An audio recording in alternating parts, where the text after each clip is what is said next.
subscribe. Halo semuanya, kembali lagi bersama saya.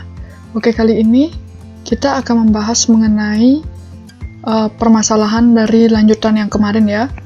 Kemarin kita membahas mengenai bagaimana cara menampilkan alert dengan menggunakan JavaScript. Nah, agenda kita hari ini adalah bagaimana input data ke database dengan menggunakan JavaScript atau insert into menggunakan JavaScript. Jadi jika kalian mendapatkan permasalahan seperti ini dan ingin tahu bagaimana caranya, tonton terus video ini sampai habis. Dan untuk video sebelumnya, linknya ada di pojok kanan atas ya, dengan judul thumbnail seperti ini. Oke, judul thumbnail seperti ini. Terima kasih. Oke, seperti biasa di sini saya menggunakan modal ya, di mana ada dua inputan, tanggal dan keterangan, dan juga satu tombol, yaitu tombol simpan, serta ada tombol X ya. Nah, kemudian kita lanjut ke codingannya. Codingannya saya buat sesimpel mungkin. Jadi pertama kita buat modalnya dulu. Ini dia modalnya. Jangan khawatir, kalian nggak usah pause video ini, nanti codingan ini akan saya sertakan link di bawah untuk bisa mendownload codingan ini supaya kalian bisa belajar mengenai codingan yang saya buat. Oke, kita lanjut. Ini merupakan modalnya, codingan untuk modalnya. Pertama kita buat dulu tombol yang bisa untuk menampilkan modalnya. Nah, ini adalah tombolnya.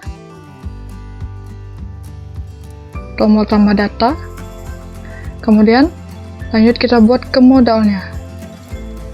Di sini patokannya adalah ini ya. ID-nya harus sama dengan onClick yang dipanggil. Nah, ini tambah data.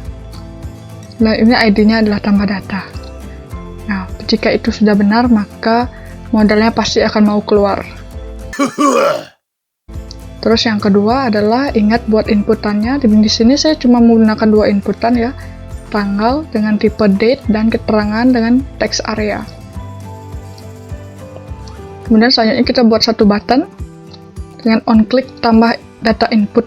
Nah, ini adalah nama function JavaScript-nya nanti. Selanjutnya kita akan menuju ke JavaScript-nya. Nah, ini adalah JavaScript-nya. Namanya tambah data input sama dengan onClick yang di button ini ya.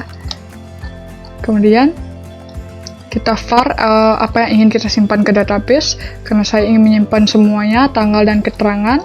Di sini juga inputannya ada dua ya, tanggal dan keterangan dengan ID. ID-nya yang akan kita gunakan nanti. ID tanggal transaksi dan ID keterangan transaksi. var tanggal sesuai dengan nama ID yang di atas tadi, var keterangan, dolar tanggal transaksi file, dolar keterangan transaksi file. Kemudian di sini yang kemarin ya, untuk menampilkan alert itu ada beberapa kondisi atau if, ketika masih kosong, ketika belum kosong. Nah, itu ada penjelasannya di video yang saya beritahukan tadi. Silahkan klik videonya jika kalian penasaran.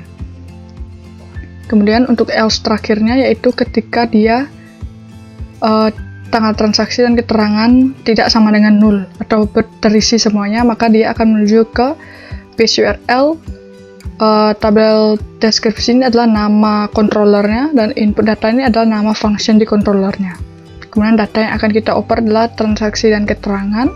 Kemudian ketika dia sukses, dia akan menampilkan alert data berhasil disimpan. Segitu untuk view-nya. Sekarang kita menuju ke controllernya. Untuk di controllernya itu codingannya cuma sedikit ya. Jadi kita buat function dengan nama input data sesuai dengan yang di deskripsi ini tadi ya. Ini namanya input data, maka otomatis di controllernya fungsinya adalah input data. Kemudian kita deklarasikan yang kita ingin dapatkan dari view ya tadi ya, yang ini sesuai dengan yang ini ya. Sesuai yang kita oper yang ini ya. Kemudian kita deklarasikan tanggal dan keterangannya, input get, tanggal transaksi, keterangan transaksi. Kemudian kita buat satu query yang dimana insert into tabel deskripsi, set tanggal deskripsi, keterangan deskripsi. Penjelasannya sendiri, insert into ini adalah sebuah query yang dimana kita akan menginputkan data ke dalam database. Jadi kita menggunakan insert into, kemudian tabel deskripsi ini adalah nama tabelnya, set kita men-set tanggal dash ini adalah nama kolom yang ada di dalam tabel deskripsi, kemudian dolar tanggal transaksi ini adalah ini, kemudian deskripsi ini adalah nama kolom yang ada di tabel deskripsi, dan dolar keterangan transaksi ini adalah yang kita dapatkan dari deklarasi tadi. This DB query dolar deskripsi ini adalah dari sini ya. Ini kalian copy, bawa ke sini. Ketika udah kalian save, jangan lupa buat satu database. Ini adalah tabel yang saya buat, namanya adalah tabel deskripsi.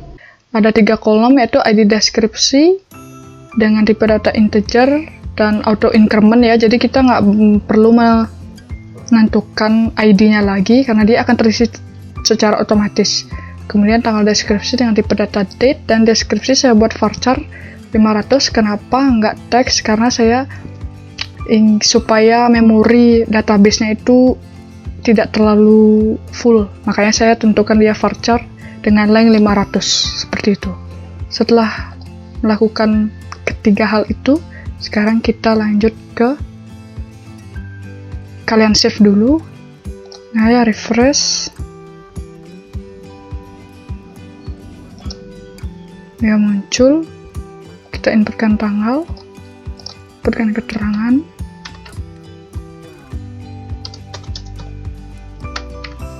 dan simpan. Nah, klik OK. Datanya berhasil tersimpan. Terima kasih, semoga bermanfaat. Terima kasih.